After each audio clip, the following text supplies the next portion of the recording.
o programa Bíblia no meu dia a dia, e que bom saber que você está aí do outro lado, vivendo a experiência profunda da graça de Deus. É graça nós podemos parar diante da palavra para meditá-la, para rezar com a palavra, para pedir a graça a Deus para que essa palavra se aplique no nosso cotidiano, no nosso dia a dia. E ter a sua companhia é muito especial, exatamente porque este programa foi pensado por causa de você. Ele é gravado por causa de você. Nós fazemos o estudo bíblico aqui por causa de você. A Canção Nova, ela tem esse compromisso. Não sei se você sabe que a finalidade da Canção Nova, segundo o nosso pai fundador, Padre Jonas Abib, é preparar um povo bem disposto para a vinda gloriosa de Jesus. E como não estar preparado todos os dias se nós estamos buscando a leitura cotidiana da palavra, a meditação, aquilo que diz da Léxio Divina. Isso vai nos preparando, isso vai nos dando cada vez mais instrumentos para a nossa conversão e para o nosso crescimento espiritual na expectativa do Senhor que virá. Quero convidar você a, junto comigo, suplicar o Espírito Santo para que ele possa nos conduzir no nosso estudo bíblico de hoje. No nome do Pai, do Filho e do Espírito Santo. Amém. Vinde, Espírito Santo, enchei os corações dos vossos fiéis e acendei neles o fogo do vosso amor. Enviai o vosso Espírito e tudo será criado e renovareis a face da terra. Oremos, ó Deus que instruíste os corações dos vossos fiéis, com a luz do Espírito Santo. Fazei que apreciemos retamente todas as coisas, segundo o mesmo Espírito, e gozemos sempre da sua consolação por Cristo Senhor nosso. Amém. Quero convidar você a pegar a sua Bíblia, o seu caderno, para anotar o texto que nós iremos meditar hoje. Anota aí 1 Samuel, capítulo 19, versículos de 19 até o versículo 24. 1 Samuel, capítulo 19, versículos do 19 ao 24. Vamos ler juntos o texto e depois meditá-lo. Saul foi informado de que Davi estava em Naiote de Ramá. Então Saul mandou emissários com a ordem de prender Davi. Mas ao ver a comunidade dos profetas em transe, com Samuel à frente, foram tomados pelo Espírito de Deus e começaram também a cair em transe. Quando isto foi revelado a Saul, mandou outros emissários, e também esses caíram em transe. Novamente enviou um terceiro grupo, os quais também caíram em transe. Foi então pessoalmente a Ramá. Chegou à grande cisterna que está em Soco e perguntou: onde se encontram Samuel e Davi? Disseram-lhe: estão em Naiote de Ramá.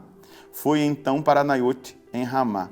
Sobreveio-lhe o Espírito de Deus e ele começou a caminhar em estado de transe até chegar a Naiote de Ramá.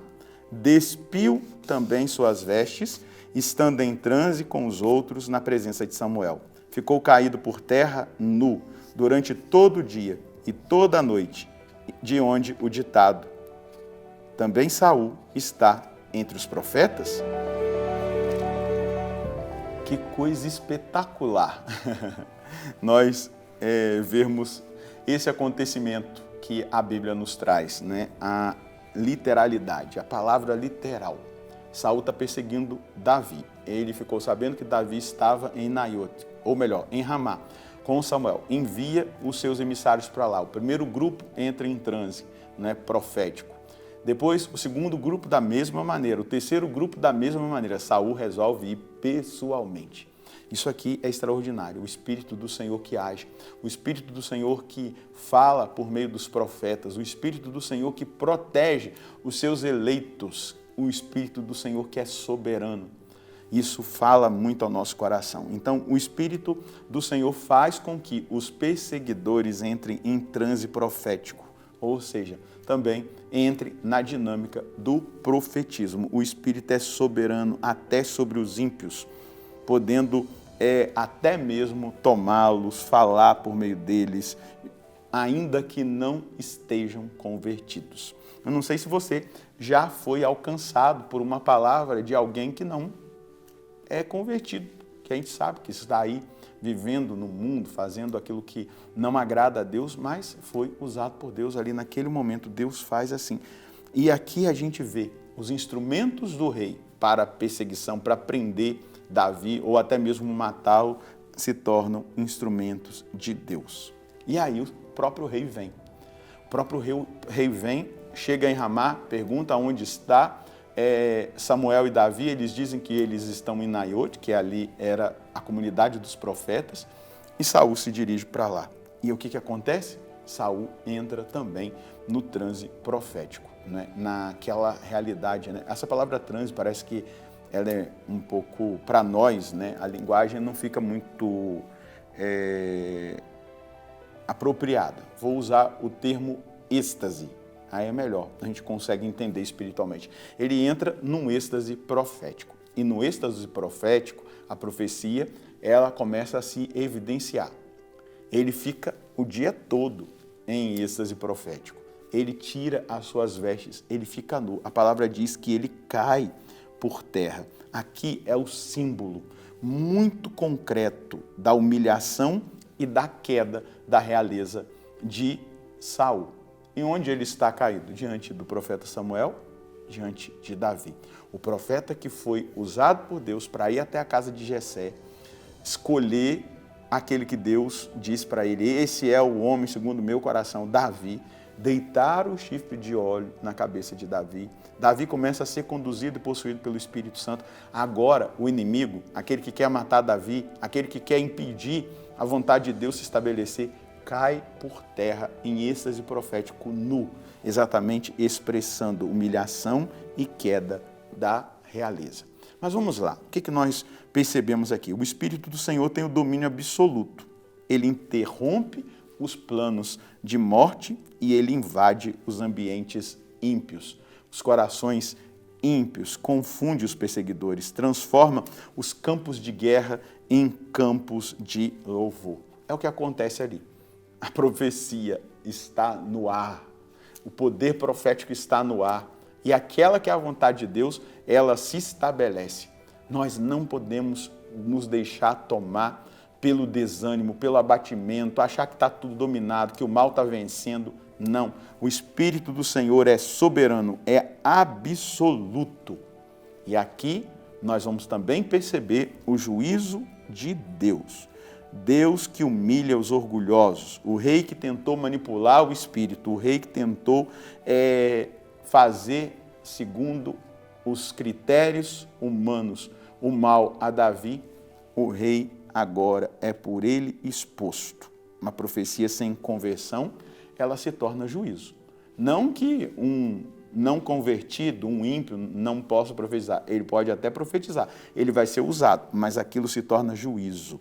Profecia sem conversão é sinal de que Deus está julgando, né? E não favorecendo. Então, ali, tanto os emissários quanto Saul estão sendo julgados, não é? Por quê?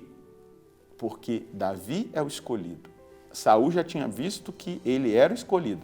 O coração endurecido dele pelo orgulho, a vaidade, a doença do poder, a inveja, não é? O ciúme, ele não se rende a Deus. Agora Deus derruba Saul, humilha Saul, julga Saul pelo poder profético, a força do Espírito. Mas é importante também que é possível ser usado por Deus sem estar com Ele. Isso aqui é muito sério, não é? Eu poderia estar sendo usado por Deus aqui agora sem estar com Ele, mas eu tenho isso presente no meu coração. Eu preciso ter comunhão com Deus, eu preciso ser de Deus. Vamos lembrar de Mateus 7, 21, nem todo aquele que me diz Senhor, Senhor, entrará no reino dos céus. Somente aquele que ouve a palavra de Deus, a vontade de Deus, sabe da vontade de Deus e a coloca em prática. Esse sim entrará no reino dos céus. Mas alguns naquele dia dirão, mas não foi em teu nome que nós expulsamos os demônios, curamos os doentes, profetizamos? Eu nem vos conheço, afastai-vos de mim, vós que escolhestes a iniquidade. Veja só, ali está dizendo de profecia, de cura, de milagre, de libertação, sem conversão. Jesus está dizendo, eu não vos conheço. As pessoas podem ser usadas por Deus sem conversão, mas ao serem usadas por Deus, como é o caso dos emissários, como é o caso de Saul, elas estão sendo julgadas naquele contexto. Então, meu irmão, minha irmã, nós devemos buscar radicalmente a conversão, para que Deus nos use, sim, como Ele quer usar, mas o usar de Deus na nossa vida, na vida dos outros, seja também motivo de conversão e de comunhão para com Deus. Qual é a mensagem que nós podemos colher hoje? O que Deus mais deseja para a nossa vida é que tenhamos comunhão com Ele, pela oração, a adoração, a fidelidade à palavra, a obediência total e radical. Não podemos nos iludir diante da ação do Senhor por meio de nós, pois Ele pode usar pessoas que não estão em comunhão com Ele. Portanto, o grito do Espírito para nós hoje é conversão, fidelidade, comunhão com o Senhor Deus. Essa é a vontade de Deus para você e para mim. Não nos iludamos, eu volto a dizer. Eu poderia estar na iniquidade, no pecado, porque Deus vai usar por causa de vocês. Ele usa homens e mulheres, às vezes, que não estão em comunhão com Ele, por causa daquele povo. Mas aquele usar é juízo. É juízo, porque nem todo aquele que diz Senhor, Senhor entrará no reino dos céus. Então, vamos caminhar na direção de Deus, num caminho sincero de conversão e de comunhão com o Senhor. Dessa maneira, nós seremos usados, mas também seremos abençoados com a graça da salvação. Vamos rezar? Senhor, obrigado porque essa palavra nos chama muita atenção hoje e nos desperta para um caminho sincero de conversão, de fidelidade, de comunhão para com o Senhor.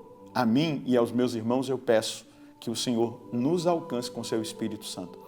Em primeiro lugar, gerando em nós conversão, mudança radical, metanoia, mudança de mentalidade, mas também capacitando-nos a colocar em prática a sua santa vontade, em obediência total e radical à sua palavra.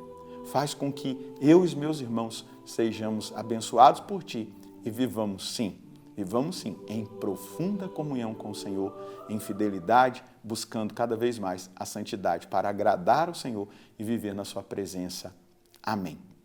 É isso, meu irmão, é isso, minha irmã. Nós devemos vigiar o nosso coração e colocar a nossa vida totalmente em Deus, vivendo o caminho de conversão e de fidelidade a Ele até o fim. Deus abençoe você e a sua família. Nós nos encontraremos no próximo programa, se Deus quiser, no nome do Pai, do Filho e do Espírito Santo. Amém.